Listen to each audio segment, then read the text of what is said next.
Иә, әріптестер, үзіліс болды. Енді сабағымызды жалғастыра берейік.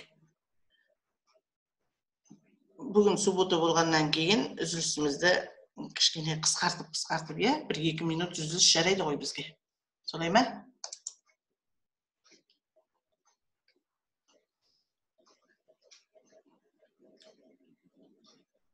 Біздің әріптестеріміз мына немен қалай бұрынғы неменен кірмесін, ана неге жазыңыздаршы WhatsApp-қа. Соңғы берген сілтемемен кірсін.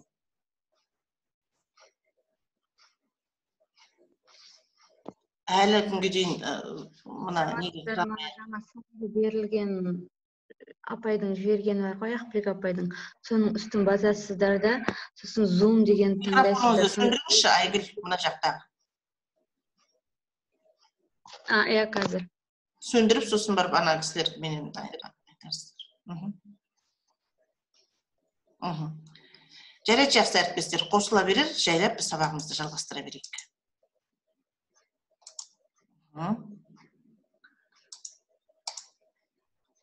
Бірлескен оқуға келдік. Мінекей сөйтіп біз топқа жұмысты осы бірлескен оқуды жүзеге асырып жатқанымыз. Демек, сонда біздің белсенді оқуымыз, яғни оқушылардың өзінің тәжірибесінің негізінде жасау бағытында жүзеге асырған жұмыстарымызды біз белсенді оқытуды жүзеге асыра аламыз дейміз. Бірлескен оқуды міндетті түрде жүзеге асырамыз, өйткені біз оқушыларменен топтық жұмыс жүргіземіз. Демек, біз барлық осы оқытудың түрлерін әзірше қолданып келе жатырмыз. Енді келесі мына суретін саралауға әкеліпті. Саралау деп отырғанымыз, ол әр оқушының оқудағы қажеттіліктерін қанағаттандыру. Ол дегеніміз не? Яғни түсінік пен дағдылар тереңдейді. Өзіне деген сенімі мен оқуға деген уәжі артады. Оқушыларға идеяларды тереңірек түсінуге мүмкіндік көмектесе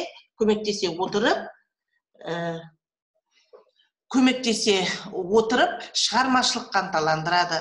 Барлық оқушылар үшін тиімді, барлық оқушылардан күтілетін нәтижені арттыра алады. Саралау деп отырғанымыз, жаңа біз кішкене ол деп отырғанымыз оқытуды былай саралап өткізу мекен деп отыр. Саралау деп отырғанымыз өзіміздің білімімізді, беретін білімімізді, оқушыдан алатын білімімізді саралау екен. Қарап отырсаңыз, өзіне деген сенімі мен оқуға деген уәжі артады бұл жерде. Қалай? Мысалы, идеяларды тереңірек түсінуге көмектесіп отыруымыз керек. Бар ма бұндай процесс жүзеге асқан сіздерде саралау? Шығармашылыққа ынталандырады.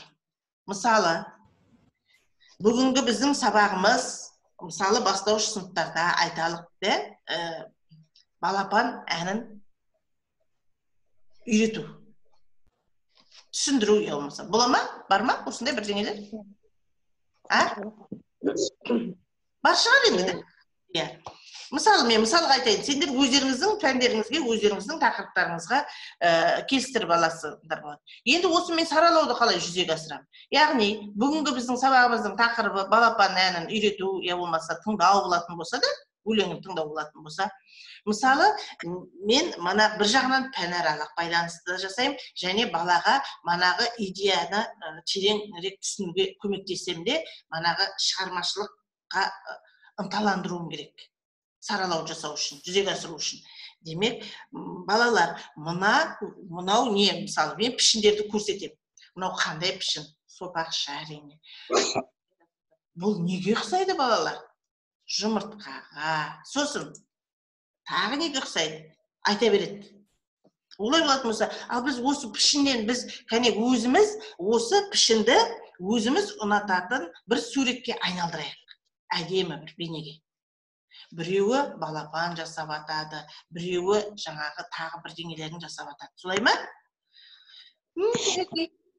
Өзі де көмектеседі жаңағы. Мына жеріне тұмсық салсақ, мына жеріне қара точка салсақ, мына жеріне қанаттың бейнесін салсақ, мынаған былай салсақ, не болып шықты бізде? Бала? Балапан болып шықты.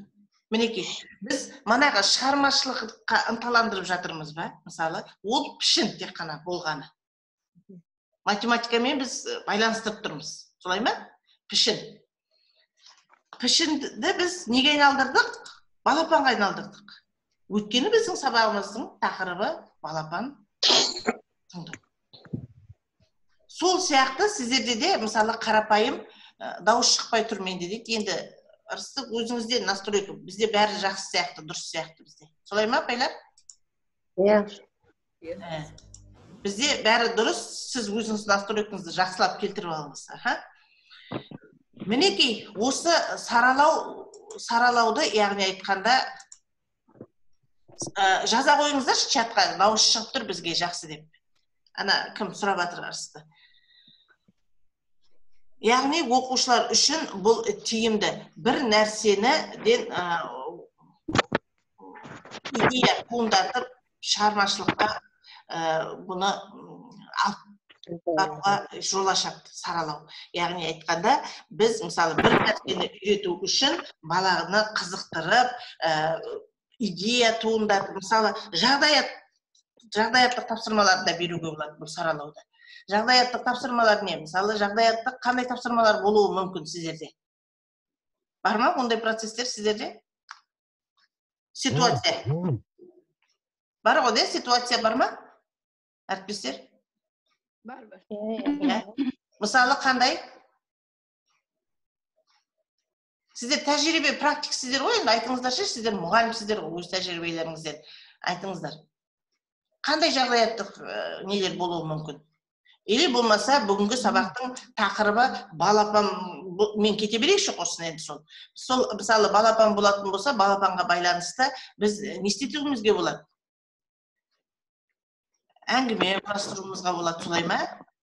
Өзінің ойын, қиялын балапан туралы жеткізеді. Менің жаңағы әжемнің ауылына барғанда, мысалы, балапан ұясын жасады депті. Өзінің қиялын айту мүмкін. Ол баланың қиялы, ойы ұшқыр болып келеді. Үлкендердің ойына қарағанда.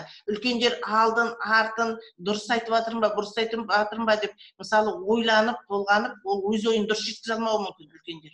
Ал балалар, олар қалай бар, солай ойында қалай бар, соны айтады. Олардың ойлары ұшқыр қиял. Кей кезде олардың ойларына біз сұрақтарына жауап бере алмай қалуымыз мүмкін.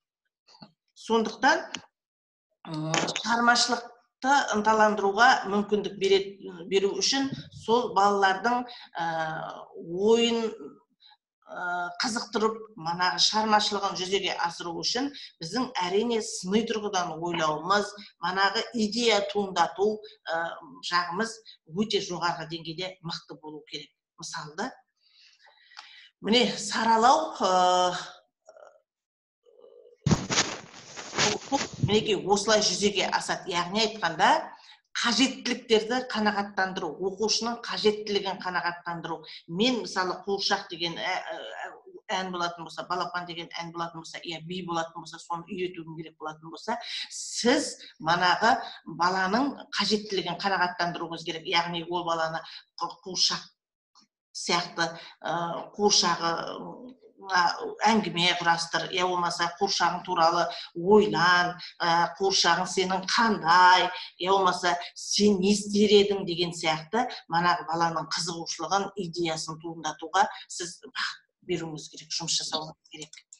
Енді манағы пәнаралық байланыс. Пәнаралық байланысқа Б суретін қойған. Бұнда пән арасындағы байланысты орнату. Өздеріңіз жаңа жақсы айттыңыздар. Яғни, білім беру бағдарламасының аясын кеңейтіп, теңестіреді. Яғни, тереңірек білім алуға мүмкіндік береді. Көптеген дағдыларды қалыптастырады. Түсінік пен дағдыларды дамытуға көмектеседі. Оқудың анағұрлым саналы меңгерілуіне көмектесіп, оқуға деген уәжді арттыра алады. Ол дегеніміз, яғни, біз мысалы сіздер айтып отырсыңыздар, кез келген пәнменен байланыстыра аламыз. Біз информатикамен байланыстыра аламыз, әдебиетпен байланыстыра аламыз, сосын математикамен байланыстыра аламыз, өзін-өзі танумен байланыстыра аламыз, көркем әдебиетпен байланыстыра аламыз, тарихпен байланыстыра аламыз, мысалы сабақты байланысын тауып жүзеге асыра аламыз. Яғни екі пән арасындағы немесе бірнеше пән арасындағы бұл жаңағы бағдарламаны кеңейтіп өткізудің бір тәсілі бұл пән аралық байланыс болып табылады. Бұныған енді мысал келтіре аласыңдар ма? Мысалы байланыстырып өткізген, кіріктірілген сабақтарыңыз бар ма? Әріптестеріміздің тәжірибесін ортаға алайық кішкене.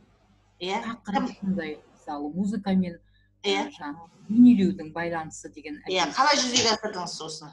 Бұл енді сабақта кәдімгі арнайы суреттер, табиғаттың суреттері беріледі, және соған байланысты музыкалық шығарма беріледі. Мысалы Алатау, Әбілхан Қастеевтің суреттері, жаңағы Алатау, Саржайлау мысалы суреттері. Ал сондай Алатау деген Құрманғазының күйі, жаңағы Саржайлау деген Тәттімбеттің күйін тыңдату. Иә, балалар кәдімгідей музыканы жақсы қабылдайды, тыңдап отырып, соны жаңағы бейнелеумен байланыстырады. Жақсы кәдімгі. Сурет салады ма сонда? Ана Алатаудың суретін салады ма? Салғызуға да болады. Болмаса, былай өздері бейнелеп те айтып береді. Мысалы, музыканы тыңдап отырып, мысалы, нені бейнелеп тұр ол сурет. Мысалы, батырлардың суреті болады. Ал ана музыкалық шығармада, мысалы, Көроғлыны тыңдайтын болса, соны, мысалы, батырлар туралы шығарма екенін, мысалы, айтып береді. Сонымен қатар, мысалы, батырлар туралы, мысалы, белгілі бір суретшілердің суреттері бар деген сияқты. Сондай байланыстар көп. Әрине тарихпен байланысады біздің сабақтарымыз. Тарихты сірә айтпай кетпейміз. Әрбір музыкалық шығарма белгілі бір тарихи оқиғаға байланысты өтеді. Иә? Байланыс. Еңбекпен байланыстыру болады, мысалға. Иә. Қалай? Иә, айтып. Мысалға, менде еңбек сабағымен салыстырдым, мысалы, қолдан бір нәрсе жасайды, мысалы, музыкаға қатысты болса, музыкалық аспаптар жасау болады. Сонымен сол өздерің жасаған аспаптарын, мысалға, видеодан көрсетіп, қалай жасау екен. Соны қолмен жасайды. Сосын музыканы тыңдап отырып, ойнайды аспапты, мысалға, бейнелеу. Байланыстыруға болады, еңбекпен. Еңбек сабағымен. Жаңағыдай сол сияқты суретпен байланыстыруға болады, тыңдап, соның суретін салуға болады. Бейнелеумен де жақсы байланысады. Әдебиетпен салған жаңағы өлең шығарып, соған музыка өздері құрастыруға болады, немесе дайын музыкаға. Қандай әдіс-тәсіл қолданасыз осы әдебиетпен, жаңағы өлең шығаруда қандай әдіс-тәсіл қолданамыз? Қолдануға болады, то есть. Ойдан өлең құрастыру. Өлең құрастыру. Ұйқастырып, өлең құрастырып, музыка шығаруға болады өздері. Сабаққа қандай әдіс-тәсіл қолданасыз дейді сізге? Қандай әдіс-тәсіл сонда? Мысалы үшін, оқушыларды топтастыруға болады. Біреуін иә? Топқа бөліп, тақырып беріп, мысалға да, топтарға. Сосын соған байланысты өлең шығару. Кешегі жылан әдісі бар ғой, соны қолдануға болады. Өлең шығаруға. Бір жолын оқушы шығарса, екінші жолын келесі оқушы шығарса, үшінші жолын тағы бір оқушы шығарса, бір жағынан ұйқасты, жағынан болмысын келтіріп, ұйқасты өлең шығаруға соны қолдануға болады. Мысалы, өте жақсы жазған. Мысалы, мынандай да не істеуге болмай ма? Мысалы, 4 жол шумақ өлеңді шығарту үшін, мысалы, лимерика жасау арқылы. Лимерика деп отырғанымыз өзі қисынсыздықты білдіретін дүние ғой өзі. Қисынсыз болса да, бірақ ұйқасы келсе болды емес пе? Мысалы, балалар үшін ұйқасы келсе болады. Мысалы, сұрақ бірінші жолда, мысалы, бір кейіпкерді ата. Өзіңе ұнайтын бір кейіпкерді ата. Екінші жол сол кейіпкерді қимылын жаса. Үшінші жолға сол жасатқан қимылыңды әрекетін жасасын. Жасайтын қимылды. Төртінші жол соған өзіңнің ойыңды айт. Сонда бірінші жолға кейіпкерді атап олатын болса, мысалы қызыл, көк, қонжық, я болмаса бірдеңе қонжық. Екінші жолға әрекет қимыл жасататын болсақ, мысалы, не істеді? Қорбаңдап жүгірді деген сияқты да. Сосын барып, ол қорбаңдап жүгіріп не бүлдірді? Бірдеңені бүлдірді, я болмаса біреуге көмектесті. Солай ма? Ол енді оған мінездеме беруіміз керек. Ол қандай сонда? Ақ көңіл? Ақ көңіл аңғал. Мысалы да сұрақтарды қою арқылы, міне бұл әдіс тәсіл біздің қолданып отырғанымыз, яғни баланың не істеуге, манағы шығармашылығын арттыруға, баламызды сабаққа қызықтыруға қолданылатын әдіс тәсіліміз. Мүмкіндіктер бар ма осындай жасауға болады ғой?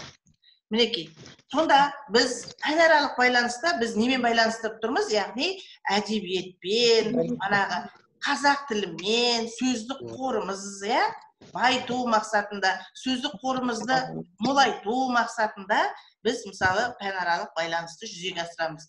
Сосын информатика міндетті түрде жүзеге асырып береді. Сіз көрсетесіз, слайдтан көрсетесіз, видеоролик көрсетесіз, үзінді бір жаңағы ертегінің үзіндісін көрсетесіз. Сол туралы бала ойлануы мүмкін, манағы ойын ортаға салуы мүмкін. Я болмаса бір шығарманы бастап көрсетесіңіз де тоқтатып тастайсыңыз. Балаға тапсырма берулеріңізге болады. Әр бала ол шығарманы әртүрлі қылып аяқтайды. Біреуі көңілді қылып аяқтауы мүмкін, біреуі мұңды қылып аяқтауы мүмкін. Бола ма ондайлар? Болады. Мінекей, бұның барлығы әрине біздің пән аралық байланыс. Сонда біздің манадан бергі айтып келе жатырған бірлескен оқуымыз, саралауымыз, белсенді оқуымыз, пән аралық оқуымыз, бұның барлығы біріменен тығыз байланыс ықпалдасып тұр екен. Тек қана біз не істеп білуіміз керек екен? Теориясын ажыратуымыз керек екен. Яғни теория менен жүзеге асады екен практикамыз. Тек қана теорияны білмей, тек қана практикада жасай беру, ол бізге не істейді? Манағы педагогикалық тұрғыда кішкене кедергі келтіреді. Әйтпесе, мен қандай әдістерді қолданып жатырсыңыздар, қандай технологияларды қолданып жатырсыңыздар, мына қолданып отырған оқытуыңыздың түрі неге жатады деген мезгілде, манағы теорияны білмегендіктен біз кішкене не істеп қаламыз, шатастырып, жүйелей алмай қаламыз жасаған жұмысымыз. Шынына келгенде, біз жасап отырған жұмысымыз баламенен өздеріңіз айтып отырсыңыздар, ұшан теңіз. Яғни, балаға сіздер пән аралық байланысты да, саралауды да, бірлескен оқуды да, белсенді оқуды да барлығында жүзеге асырып жатыр екенбіз. Одан кейін оқушылардың танымдық қажеттіліктерін қанағаттандыру керек. Әріптестер, мына шаруаларыңызды жасайтын болсаңыздар, микрофонды өшіріңіз. Микрофондарыңызды өшіріңіз. Онда сабаққа қатыспай қойыңыз, шаруаларыңыз шаруалай беріңіз, себебі маған кедергі келтіріп отыр. Мұрсалиев ағай, сіз машинаның ішіндегі жатырсыз ба? Ана микрофоныңызды өшіріңізші. Кәдімгі жел соғып тұр бізге. Дауысы. Сабаққа қатысқан мезгілде әріптестер көңілімізді, назарымызды басқа жаққа аудармауымыз керек, тек қана сабақта болу керек. Себебі сіз өзіңізге кедергі келтіріп келе жатсыз, өзіңізді сыйламай. Мына топты да сол кедергі келтіріп жатсыз. Мұрсалиев ағай, мені естіп отырсыз ба? Мұрсалиев ағай? Ағай? Иә. Енді микрофоныңызды өшіріңізші.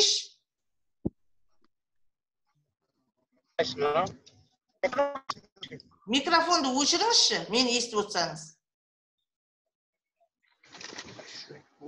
Микрофон өшірді. Қаяққа кіріп кетті.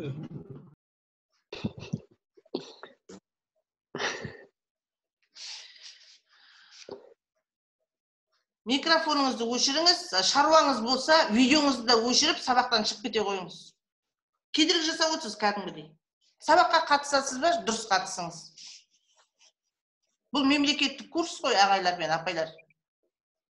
Мен айттым басында, бұл мемлекеттік курстың сұрауы бар, адам қатысып отыр, ұят емес пе? Видеоны өшіріңіз, видеоны.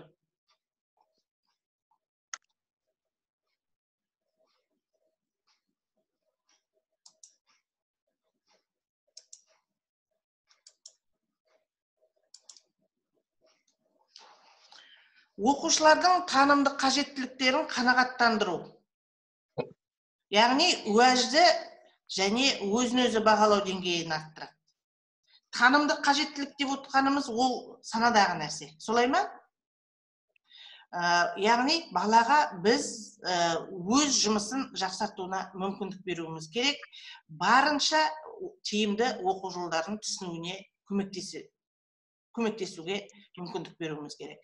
Яғни бала өзі бағалау, өзінің ойын айту, бала өздігінен, сіздің көмегіңсіз өздігінен бір шешім қабылдау.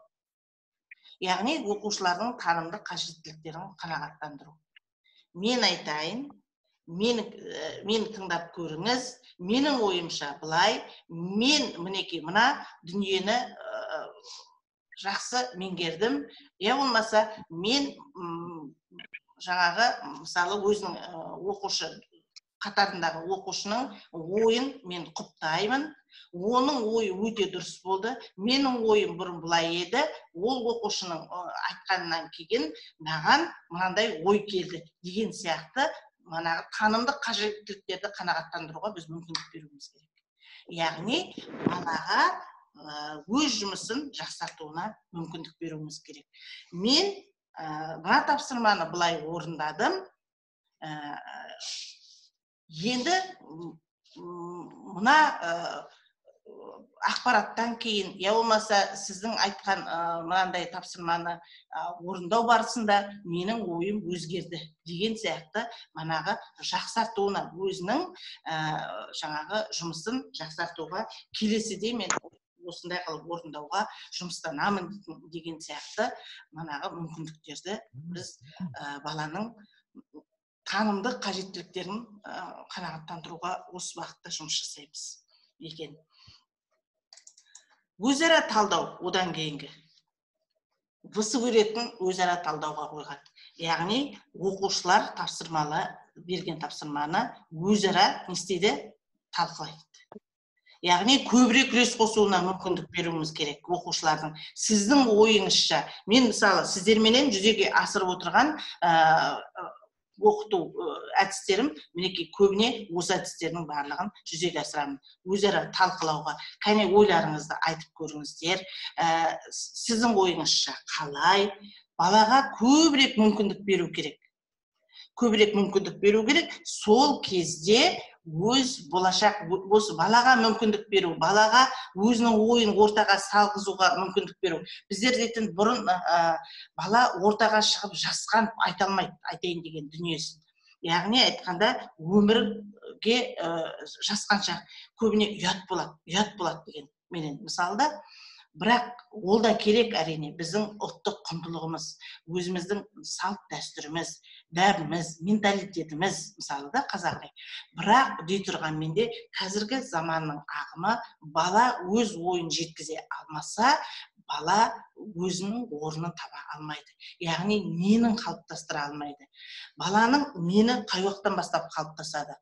Яғни баланың мені 3 жасынан бастап қалыптасады.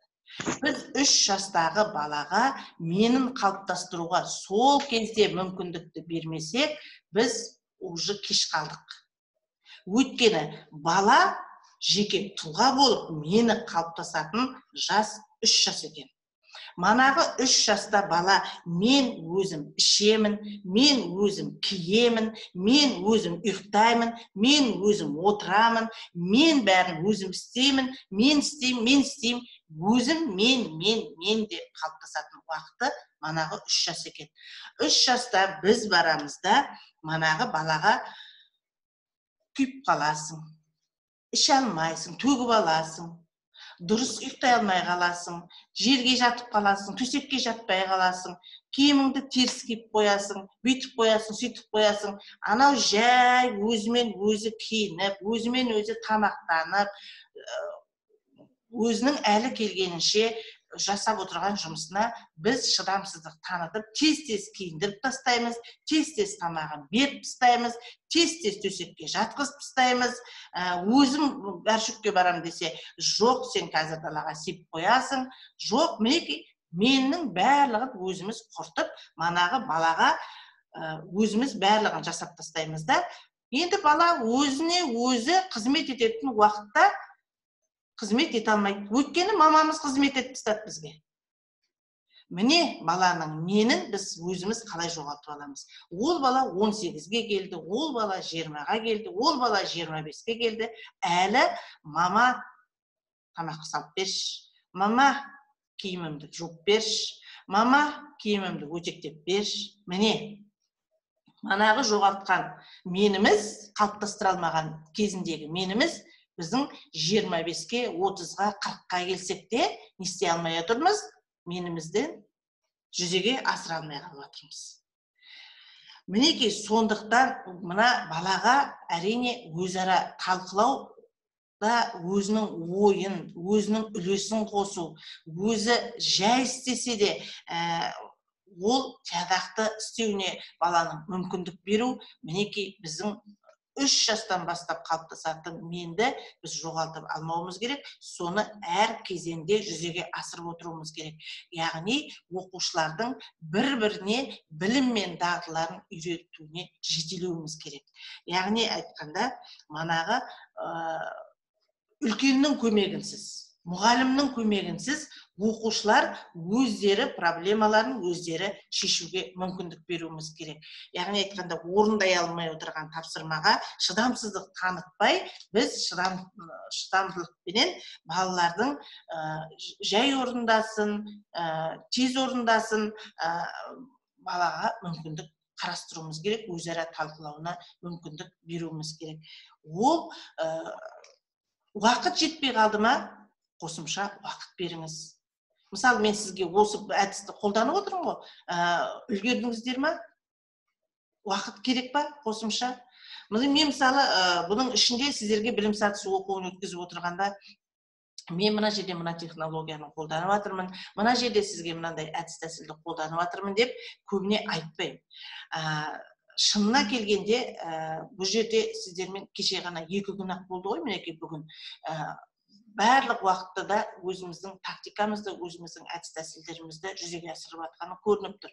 Яғни айтқанда, өздеріңіз мына әдіс тәсілдердің барлығын картошканың қабығын ашқандай қылып, ашып, мінекей мына жерден бізге мына мүмкіндік беріп жатырғаны, яғни айтқанда, қандай әдіс тәсілді, қандай белсенді оқытуды түрлерін қолданып жатырғанын өздеріңіз түртіп алып, соны өз тәжірибелеріңізде жүзеге асыруларыңыз болады.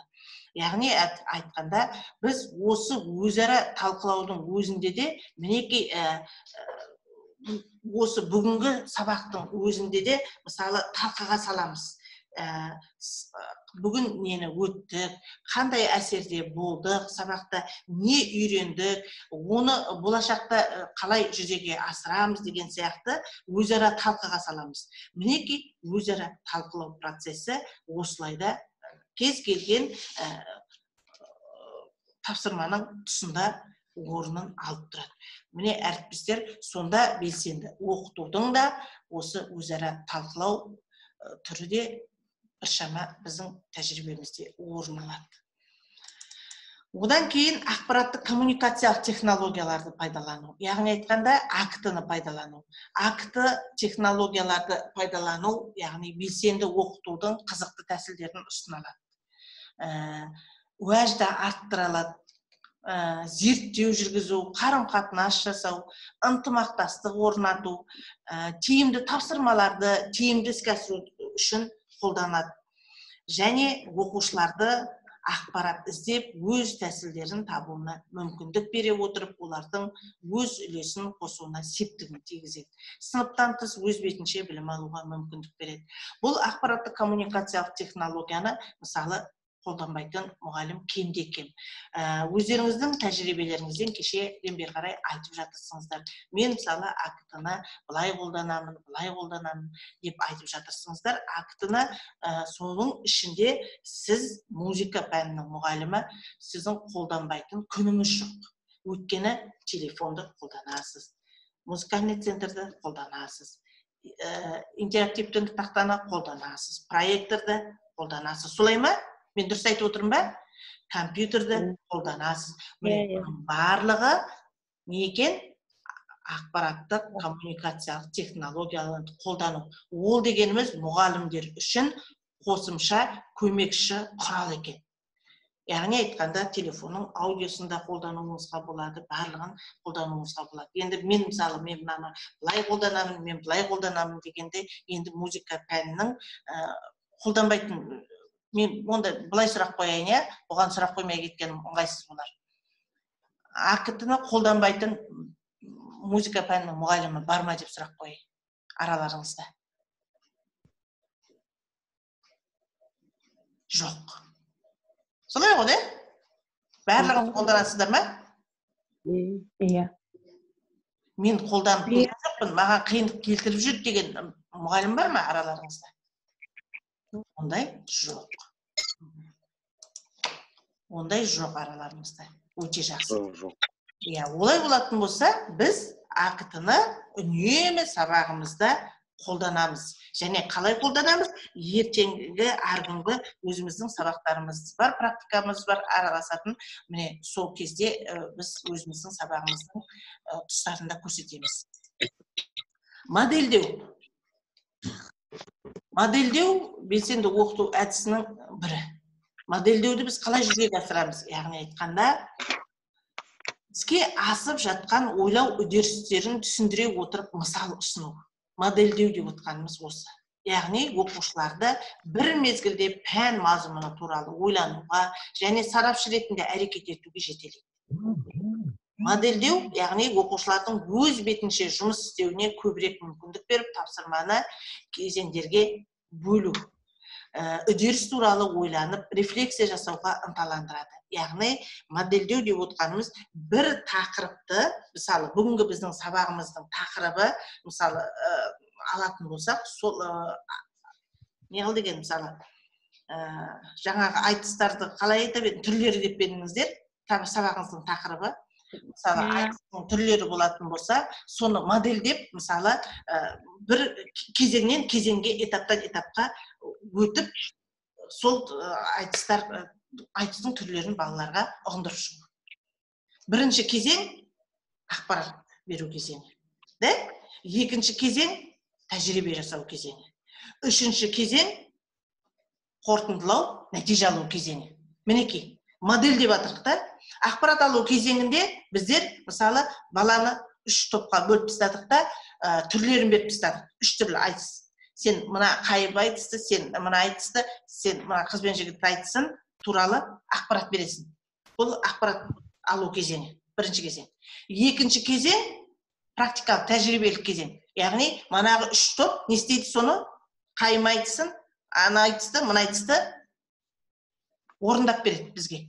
Болмаса соны бейнелеп, суреттеп жасап береді. Мысалын келтіріп береді, болмаса. Түсінікті, да? Одан кейін нәтижесінде, яғни айтқанда, біз айтыстың неше түрін түсіндік. Кім қалай орындады, қорытындылап бағалаймыз. Міне көріп отырсыз ба, сонда айтыстың түрлерін біз модельдеп тастадық. Түгел манағы тапсырманы кезеңдерге бөліп, балалар өз бетінше не істеді? Жұмыс жасады. Бірінші кезеңде ақпарат алды, екінші кезеңде тәжірибе көрсетті, үшінші кезеңде нәтижені бағалады. Міне кезең-кезеңге бөліп, орындату, жүйелеп моделін қою, яғни біз модельдеп оқытуды жүзеге асырып жатқанымыз. Бар ма процесс? Болды ма?